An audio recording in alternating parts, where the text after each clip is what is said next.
Many horror games have utilized different unique features in order to keep what they're doing fresh. Whether it's making you stationary, a hallucinatory sanity system, or just straight up giving you a weapon, many games strive to be different and most of all, scary. But a key feature stands above the rest, in my opinion, as one that can send dread straight through your spine. Listening to your mic. Hello everyone, my name is Jakub, and today I would like to talk about a game that utilizes said feature, the classrooms. Now, some of you might have seen clips of this game on TikTok or other social media sites. No, I'm not gonna lie, half of these might be optional though, bro. Because look, right, if... The game's main gimmick is that the monsters in the game can hear your mic and track you down. Now, this isn't a new concept, nor is this the best horror game to do it. No, I fucking didn't. No! However, something caught my eye about this game. It was the monster. I like the monster. So, I waited until a Steam sale came out and finally gave it a shot. Before I show you more of the game, I'd like to go into a little history about it. The game is developed by Hillcrest Games and Zephyr Games. The game's plot revolves around you, Robert Chen, trying to locate several missing children along with your little sister, Grace. However, upon entering the school, you find yourself lost in a backrooms-esque labyrinth. Throughout the entire game, several monsters, called anomalies, attempt to locate and chase you. Some are effective at their jobs, some aren't, but the game does have a very creative design for their creatures. Now, the game is obviously inspired by the backrooms, but it also takes some inspiration from SCP. I'll get to how in a minute, but overall the game is trying something new with old concepts. This game is actually pretty entertaining, even if it scares the shit out of me. I love when horror games actively listen to you and use it against you. My main weapon when playing horror games is talking to myself in an attempt to calm myself down, so the fact that my main safety net was stripped away from me was a very scary experience. Also, side note, I vastly underestimated how much this game blew up. I mean, I knew it was big, and many creators on TikTok were playing it, but I saw big names like Markiplier, Jacksepticeye, Slimesicle, Queso, Game Grumps, Oni Plays, Vanoss. Hats off to you developers. The game is also still in early access. Yes, this game has 6 levels and is still getting updated regularly with more to come. That is impressive. Kudos to you developers. Unfortunately, I don't have just praises for this game, and in order to show you why, we'll have to venture into the classrooms.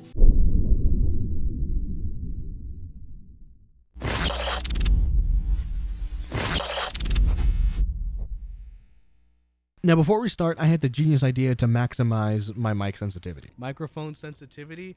You know what? Let's put that thing to 100. Let's see how much I can do. So the game starts out with a Mandela catalog-esque screen telling the public of 2 missing people, Grace and Robert Chen. The whole game actually takes place on a camcorder belonging to Robert, meaning we already know how we end up. The first playable scene is you in your van, getting ready to enter the school. You grab some supplies and head inside. After heading inside, you note that the power is off, and your first mission is to find the breaker box. Head down the stairwell and activate the breaker box, beginning the game. Upon exiting the stairwell, it appears that the school layout has changed. It was at this moment I realized I probably made a mistake. Dude, I am not even speaking loudly right now. It is all high volume. If something is in here, it's gonna kill me immediately. The building is now littered with classrooms, almost all of which are empty and barren. Some classrooms do have stuff in them, such as little messages or pictures on corkboards. However, this is where the game's first problem lies. The game uses a light amount of AI art.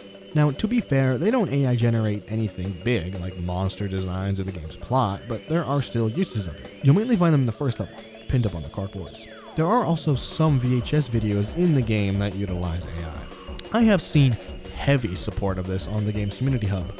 People mainly claim that since they're an indie studio and not AAA, it's fine to use AI. I won't spend too much time on this topic since I'm not an artist and can't speak for artists. However, do be aware that this game does contain AI elements. In some of the desks and other places, you'll find notes. The first you'll find is a note by a child detailing how they were awoken and led at gunpoint to a gymnasium. Also, the note is by someone named Jacob. They woke us up super early today. Oh, what the fuck, by me? After exploring some more, you find a magic 8 ball. The ball basically tells you what the danger level is on a scale from 0 to at least 14. And credit where credit is due, I do like this feature. It's a cool way to check if an anomaly is near while also staying in line with the story they've created. Another good thing about the game is the ambience. I was legit scared throughout the first level. I'll touch upon this more in another video, but ambience can make or break a game, and this game makes the most out of its ambience. After some exploration, you find the exit, which is actually just a trick exit. After some more, you guessed it, exploring, you eventually find a flickering light. I'm sure this magic 8-ball would never betray me.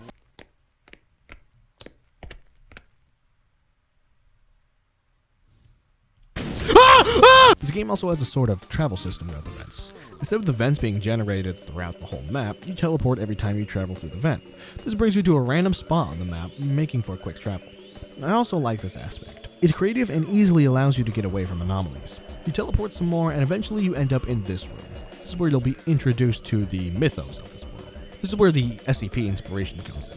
You find out that an organization called the Anomalous Retrieval and Containment, or ARC, is attempting to map out the levels of the superstructures, aka where you are. They've managed to designate some anomalies, but they're still not doing the best job at it. Now my critique is just incorporate the ARC stuff a little better. There are some ARC elements in the game, documents, notes from other people, videotapes, and even a dead ARC member.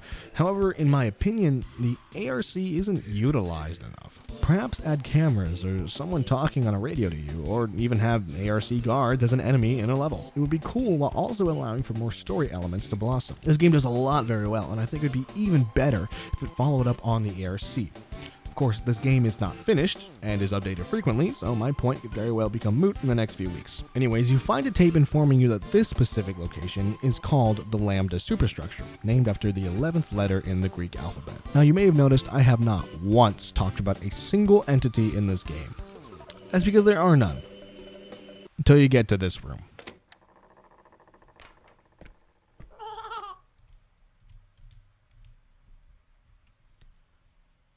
No. This baby has become top 10 scariest things of my life. So the only way to progress forward is to go into the room and... Ah! So now a baby doll, designated 004, is loose in the classrooms, and will try to kill it. So I backtracked into the vents and came face to face with the thing.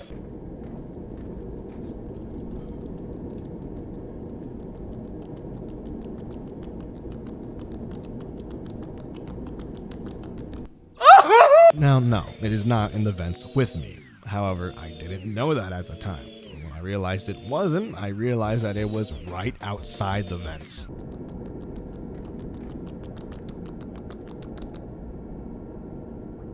After trying to lead it away, I realized that it didn't work by sound, it worked by sight. Oh, I don't want to play this fucking game! To say I was scared was an understatement. My hat is off to you developers, you properly scared me. To calm myself down, I entered a call with my friends. Yay! Hello? Dude, That shit was scary. this game is scary as shit. I was there for the rest of the session. After messing with it, I realized I could trap the thing, and so I did.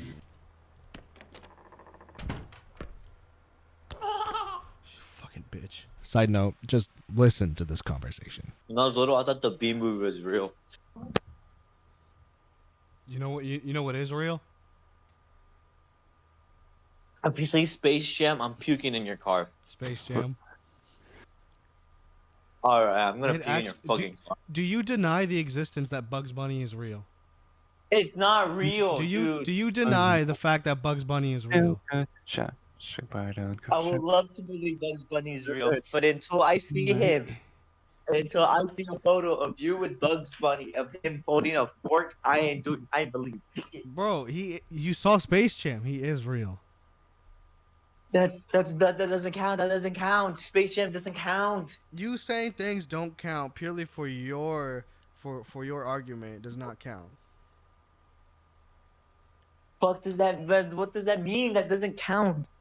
It does count because Bugs Bunny is real and all the Looney Tunes are real, and that actually happened. That did not happen.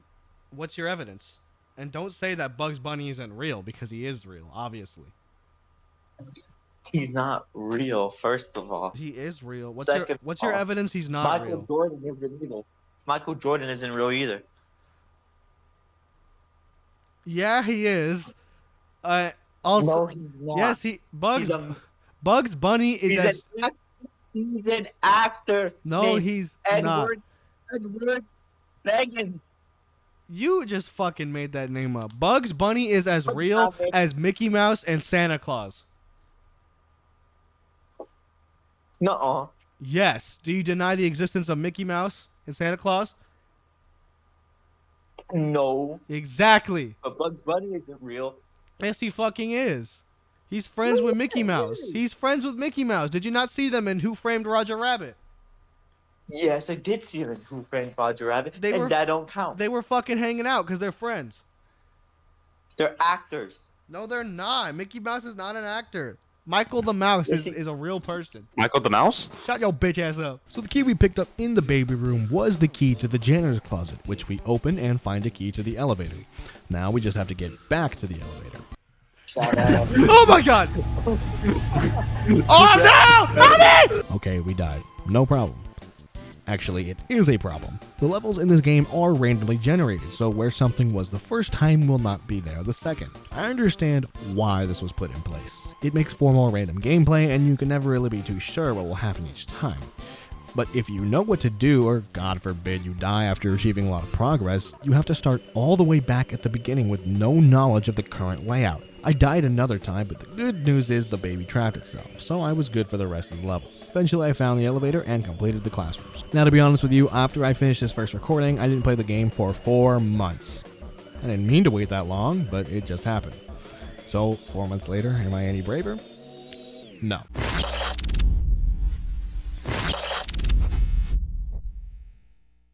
So I loaded in and answered a ringing phone.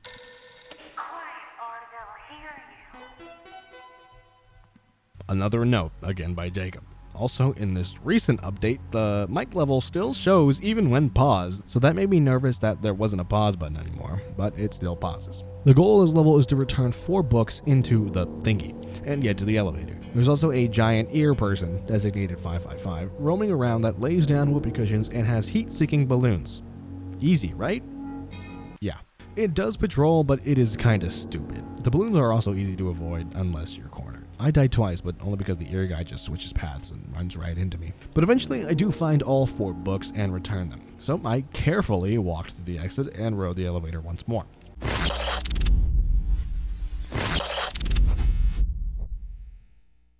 This level is confusing. As I was moving through the halls, I heard a grudge-like sound somewhere in the level.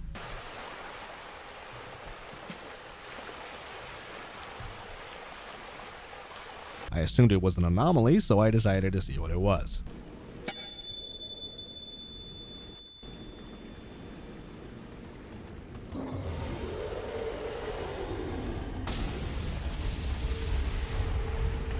So apparently this thing, 011, aka the Gangler, is supposed to be the anomaly of this level. However, I found a wheel, twisted it, and was gangled by the Gangler. So I respawned and there was no sign of the Gangler. No sign at all. He didn't spawn once. In fact, there were no anomalies at all. I don't know if this was a bug or what, but it made the level way easier. So I twisted the thing again and got in another elevator.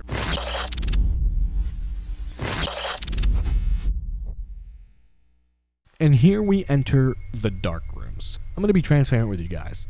This shit freaked me out so much.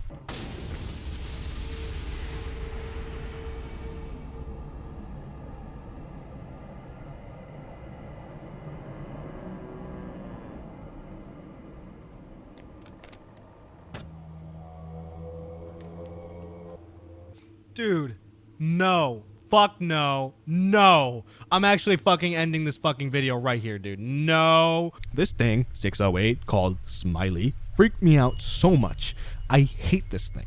This design is horrifying, and I hated seeing this guy walk up to me in the darkness. I hated playing this level in general, and it was only made worse by that goddamn baby. The theme of this level is essentially just the classrooms, except it's pitch black. You can turn on lights, but they'll just get turned off by this guy. You have to find the breaker box to turn off the power so that you can safely cross this patch of water.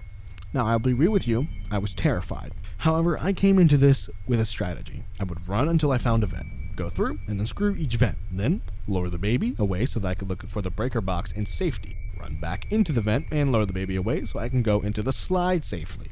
And it worked perfectly. I found the slide straight off the bat, and I found a vent near it. I hid in the vent and began the game. After luring that little fucker to me, I set out for my mission. I randomly chose a vent to leave and found the breaker room immediately. Turned off the power and ran for the vent. Now, all I had to do was do it all over again. And I did.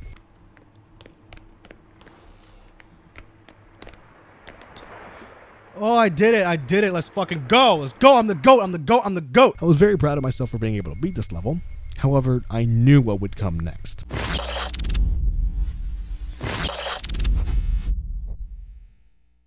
The pool rooms is probably the most well-known level in this game, and for good reason. The level design isn't anything spectacular, it's just regular liminal pool. However, the horrors come from the creature that roams here. So upon loading in, you are greeted by a big empty space and calming music. The goal is to get a waterproof cover for your camcorder and go past these tubes. Spread throughout the level are different slides you can enter that send you to different areas. They all lead you to an item that you need to progress, and taking the slide back spawns it in.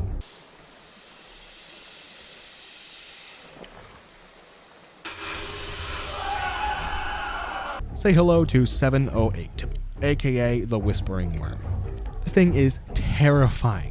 The face is inspired by the Momo statue, something that creeped me out all those years ago. This thing can hear you and also see you. It is also incredibly fast. Overall, once again, kudos to the devs. So I died.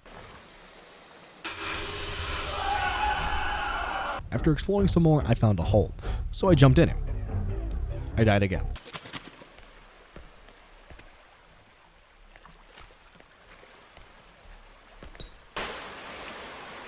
So I respawned and went through another slide, and here is where I found something amazing.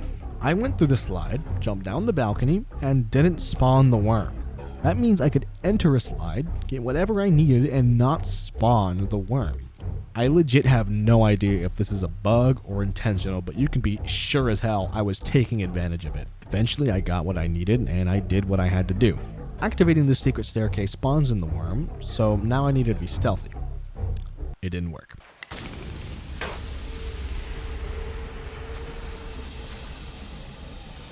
And now the chase began. Zigzag. Serpentine. Serpentine. Serpentine. Serpentine. Serpentine. Serpentine. Serpentine, bitch. Serpentine, bitch. Fuck you. Fuck you. Fuck you. Stupid whore. Stupid bitch. Fucking bitch. Stupid whore. Stupid whore. Fucking bitch. Fuck you. Serpentine. Serpentine. Serpentine. Let's go. Let's go. Serpentine. Serpentine. No, you bitch! So upon respawning and realizing I still have the camcorder case, all I needed to do was press the button and plan an escape. And plan I did. I got a spawn that gave me a direct path to the exit from the staircase. It was perfect. All I needed to do was distract the worm and my plan would be in motion. Except I didn't plan on this happening. The worm started camping. It went to the side I needed to go and wouldn't leave. So I had to hatch a new plan, luring it away. You see, I figured out if you stay completely still, the worm can't see you. Even if you're right in front of it, it will not see you. So I threw an egg timer and waited to see if my hypothesis was correct.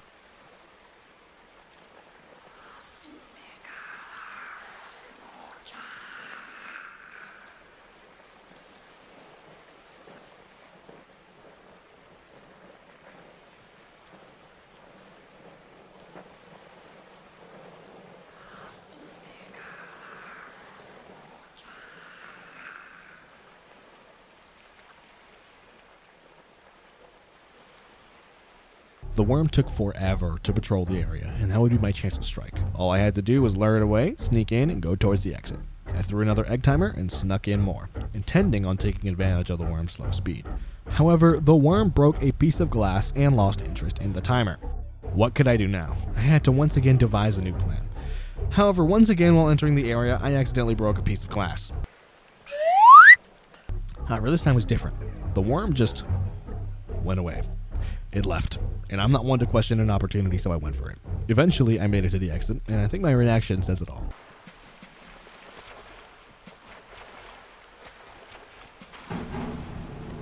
Let's fucking go! You stupid bitch! You stupid bitch! Oh, let's fucking go. I'm the best at this game. With the pool rooms out of the way, we move on to the 6th and final level.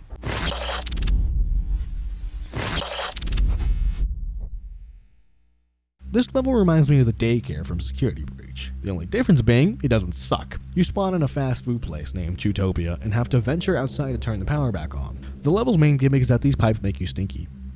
I'm not kidding. The main two enemies of the level, 829 and 470, nicknamed the Necropede and Tenet respectively, are reliant on smell.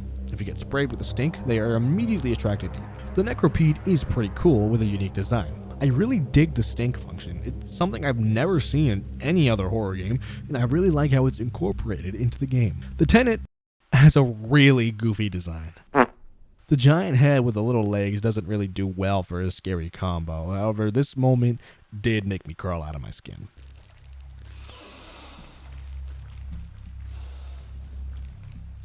You can also deactivate the pipes with these levers that shut off different sections of the playrooms. You have to find a giant fuse box that is, for some reason, in the play place, and turn on the power to the arcade. Once you collect the fuse, the Tenet spawns in and the level gets harder. The enemies do not rely on sound or vision at all, except for the Tenet, who minorly relies on it, and you have to venture to the other side, dodging the anomalies while also making sure you don't set off any stink traps. Once you power on the arcade, you have to venture there and play games. Once you have enough tickets, you can get another keycard and collect the final fuse. This is where the randomly generated level falls apart. This level is a maze, and navigating it is hard. Plus, once the Tenet spawns in, it gets a lot harder. I'm not the only one to note this, as there has been major discussion about it on Steam and also in YouTube videos. Here's where my issues come in, however. For me personally, what hindered the level was the procedural generation, because the whole idea of a game, especially ones like this, is like when you play through it, you might die, but then you gotta formulate a strategy. Now, a couple of the other levels in this were also procedurally generated. I think the pool rooms level was too. Though I think this one, with it being such like narrow and tight-knit like walkways, it made it extremely confusing almost every time when you had to then relearn almost the whole environment, get all of the tasks done at the same time. It was definitely difficult. And I'm playing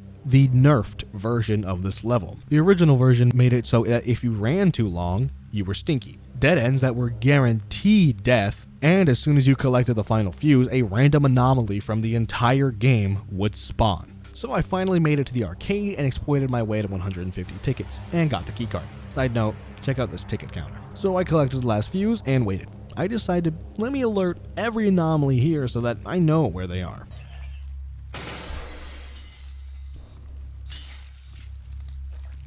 It was fun. I tried to do this the legit way, but I died due to this random trampoline that sent me flying into the stratosphere. But I remained calm and exploited this happy accident. If you recall, you keep your items when you die, so all I had to do was go to the arcade, collect the last fuse, switch them all at once, and go to Utopia. And most importantly, pray for a good spawn. And good spawn did I get. The fuse box was right next to the spawn, and the arcade was not far either. With that, I was able to go to the arcade in complete light and no Tenet. So I collected the fuse and headed out. The Tenet spawned anyway though. At least I think he did. I've heard his sound effects, but I never saw him. I made it to the fuse box, and my plan was almost complete. However, the Necropede was stuck. He was bugged and couldn't move. Right where I was supposed to go. Nothing could make him move. This was a setback, however, I braved it and walked past him. I switched the fuses and headed back. Once inside Utopia, I could finally enter the elevator and end this nightmare. Let's go. Let's go. God, I'm the best. Oh my God, let's go. Who doesn't like me? Who doesn't like me? Nobody does like me, bro. Nobody does like me. Let's go. Let's go. I did it. I beat the game. I did not expect to beat this game. My heart was pounding throughout some of the levels. The game also includes a custom mode, which allows you to play with whatever entity in whatever level you want. So I decided to play with every entity. I'm gonna regret this. I am really going to regret this. Hello?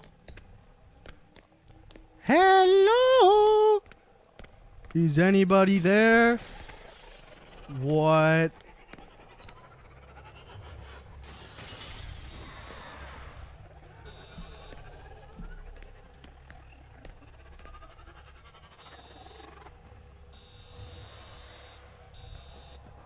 What y'all gonna do?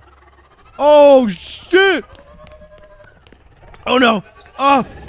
Help me! And that was the classrooms. Overall, I would rate this game an 8 out of 10. The game isn't complete, so I can't completely judge it, but what it does have now is really fun. It was very rewarding conquering these enemies and completing the puzzles, even if I got jump scared every now and then. There are some negatives in the game, however the positives do vastly outweigh them. This game is also only $10. Considering there are more updates to come and more fear to be had, this game shows some real potential to become a classic indie horror game. Hope you all enjoyed this video. I'm sorry this video took so long. I was working on another project and realized that was taking a long time, so I decided to do a simple video. Please go show support to the devs of the Classrooms. They made a really great game and it would mean a lot to them. If you enjoyed this video, like and subscribe, and ring the bell notification so you get notified whenever I upload. Make sure to share this video with your grandma, and I'll see you guys in the next video. Jakub out.